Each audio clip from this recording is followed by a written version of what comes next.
mafia peradilan masih ada.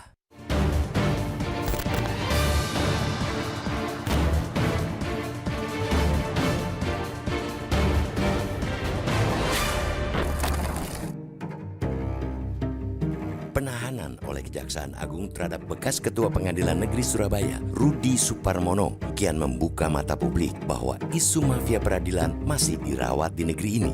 Rudi diduga kuat telah menerima sekepok uang dalam vonis bebasnya Ronald Tanur, anak bekas anggota DPR yang menganiaya pacarnya hingga tewas. Apresiasi setinggi-tingginya tentu ditujukan buat Kejaksaan Agung yang terus menguak kasus itu sejak 2024. Di tangan lembaga penuntut negara itu, kasus itu pelan-pelan menguak peran bekas pejabat Mahkamah Agung atau MA, Zarof Rikar, yang jadi broker perkara dalam kasus Ronald Tanur. Publik sejatinya sudah jengah, bahkan teramat jengah, sehingga tak kaget lagi begitu ada kabar penegak hukum ditangkap karena diduga menerima suap. Rudi menyusul 3 rekannya para hakim di PN Surabaya yang lebih dulu mendekam di rutan karena diduga sama-sama menerima suap, yakni Erintuah Damanik, Mangapul, dan Heru Hanindyo.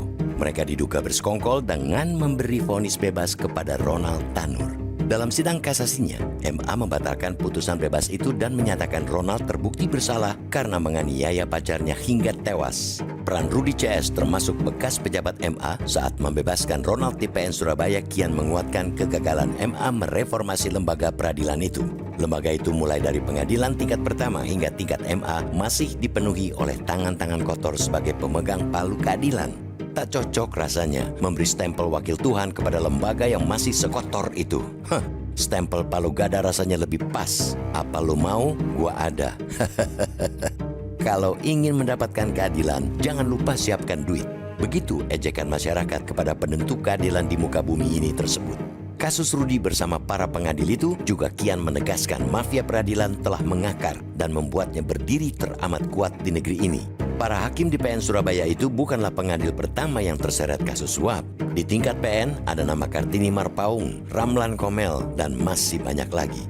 Di tingkat PT ada Pasti Serevina Sinaga. Di tingkat MA ada Sudrajat Dimyati dan Gazal Basaleh. Mereka semua rela mengorbankan harkat dan martabat lembaga peradilan, termasuk nama baik diri dan keluarganya, hanya demi sekepok duit. Kuatnya rayuan korupsi ternyata masih sulit ditolak oleh para hakim di Indonesia. Sederet nama hakim yang sudah masuk bui karena suap tak membuat gentar hakim lainnya untuk berbuat hal yang sama.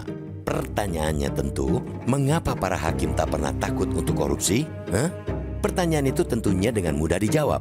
Penegakan hukum tidak pernah menyasar hingga aktor-aktor intelektualnya dan tidak adanya upaya signifikan MA mereformasi diri.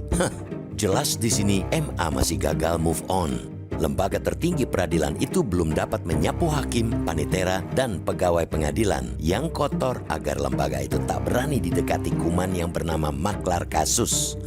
Bisa jadi karena sapunya yang kotor atau tukang sapunya yang juga sama kotornya. Maka mewujudkan peradilan yang bersih bak menegakkan benang basah.